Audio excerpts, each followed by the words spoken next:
Bu videomuzda size Regular Wallet Staking'in nasıl yapılacağını göstereceğim. Bunun için öncelikle Vesta sayfasından Launch App kısmına tıklıyoruz. Merkeziyetsiz uygulamamız açıldıktan sonra cüzdanımızı bağlıyoruz. Cüzdan bağlantısını sağladıktan sonra Burn kısmına geliyoruz ve buradan Regular Wallet Staking işlemini gerçekleştirebiliyoruz. Regular Wallet Staking'de 10.000 VSTR token'ı yakıma gönderiliyor ve böylelikle cüzdan statümüz Regular haline geliyor. Bu kısımda da ne yapıldığı ile alakalı kısa bir açıklama yapılmış. 10.000 VSTR token'ı otomatik yakım mekanizmasına gönderileceği ve böylelikle dolaşımdaki token sayısının azaltılacağı anlatılmış. Regular Wallet statüsündeki cüzdanlar bir adet oy gücüne sahip oluyor. Yakılan tokenlar tekrar geri alınamıyor arkadaşlar. Gelin şimdi bir adet Regular Wallet oluşturalım. Bunun için Burn'ü tetikliyorum. MetaMask cüzdanımız açılıyor.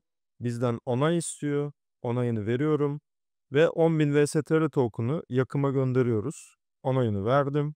İşlemin onaylanmasını bekliyorum. Ve işlemimiz onaylandı arkadaşlar.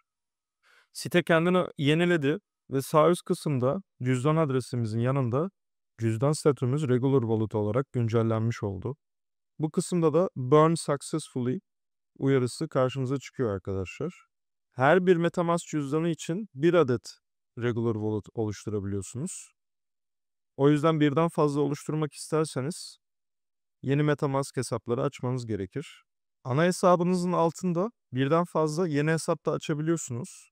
Bu konuyu burada da kısaca göstermek istiyorum. Add Account dediğimiz kısımdan Ethereum Account tıkladığımız zaman yeni bir cüzdan oluşturabiliyoruz arkadaşlar.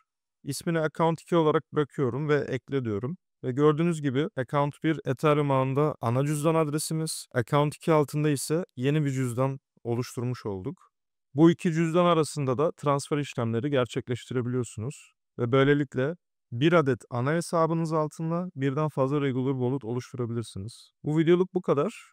Beğenmeyi, paylaşmayı ve yorum yapmayı unutmayın. Bir sonraki videolarda görüşmek üzere.